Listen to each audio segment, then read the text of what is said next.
vient, et elle est déjà venue, où les vrais adorateurs adoreront le Père en esprit et en vérité. Car ce sont là les adorateurs que le Père demande.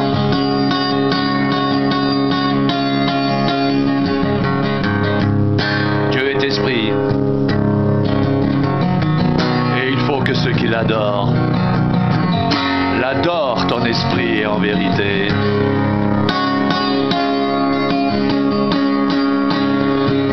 Dieu est esprit, et il faut que ceux qui l'adorent l'adorent en esprit et en vérité.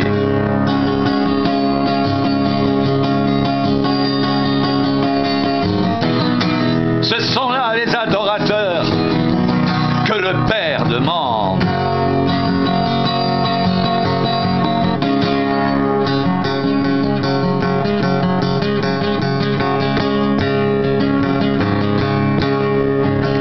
L'heure vient,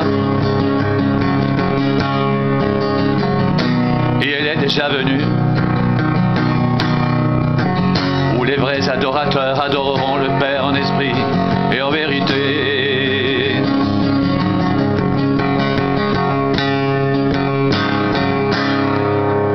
Car ce sont là les adorateurs que le Père demande. Car ce sont là les adorateurs que le Père demande.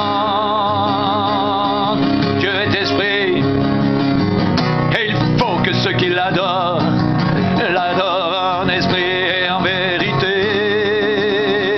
Dieu est esprit, et il faut que ceux qui l'adorent l'adorent en esprit et en vérité.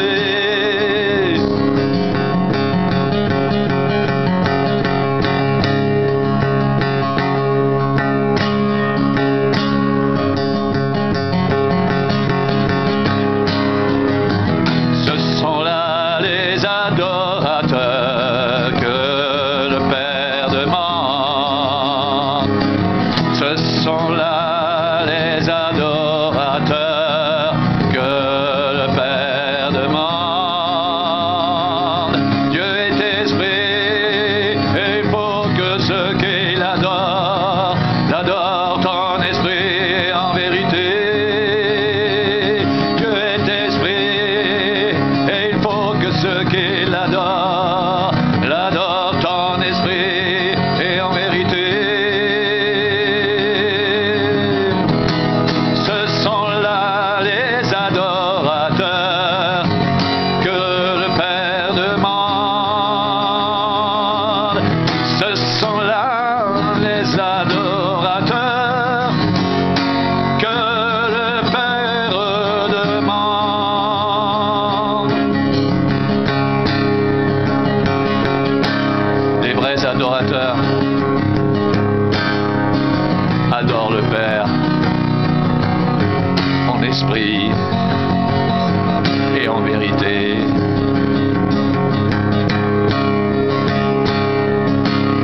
Les vrais adorateurs adorent le Père en esprit et en vérité.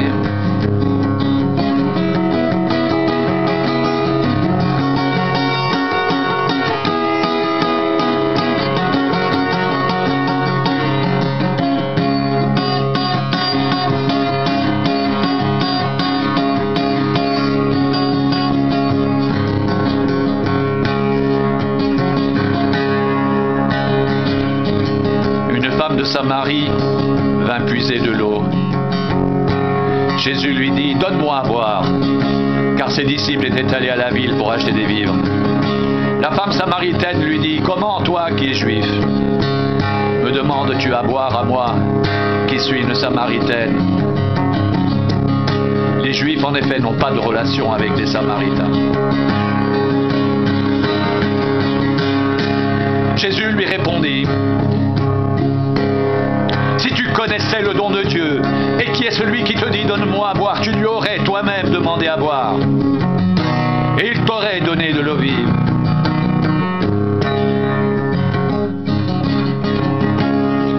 lui dit la femme, tu n'as rien pour puiser, et le puits est profond. D'où aurais-tu donc cette eau vive? Es-tu plus grand que notre père Jacob qui nous a donné ce puits et qui en a bu lui-même, ainsi que ses fils et ses troupeaux? Jésus lui répondit, quiconque boit de cette eau aura encore soif. Mais celui qui boira de l'eau que je lui donnerai n'aura jamais soif, et l'eau que je lui donnerai deviendra en lui une source d'eau qui jaillira jusque dans la vie éternelle.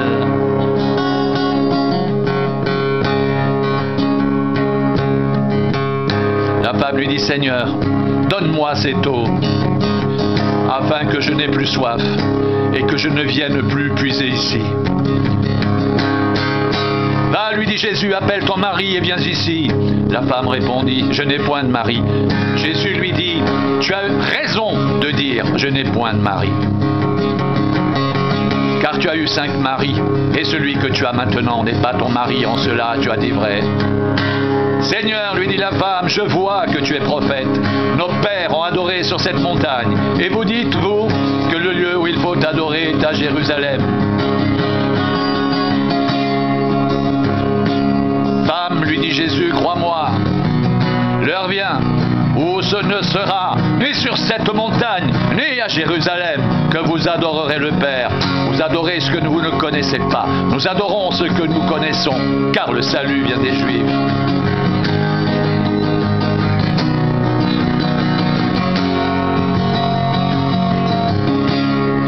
Mais l'heure vient, et elle est déjà venue, où les vrais adorateurs adoreront le Père en esprit et en vérité, car ce sont là les adorateurs que le Père demande. Dieu est esprit, et il faut que ceux qui l'adorent en esprit et en vérité.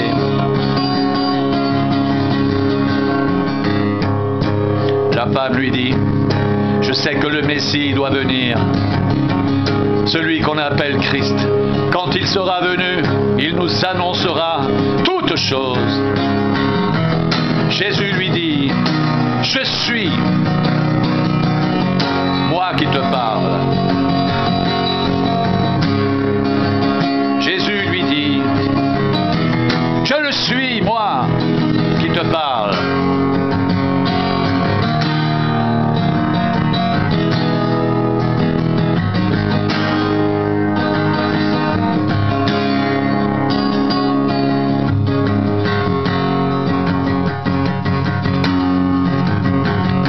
Les disciples pressaient Jésus de manger, disant, Rabbi, mange.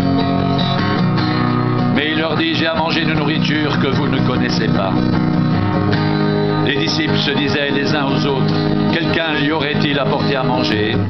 Jésus leur dit, ma nourriture est de faire la volonté de celui qui m'a envoyé et d'accomplir son œuvre.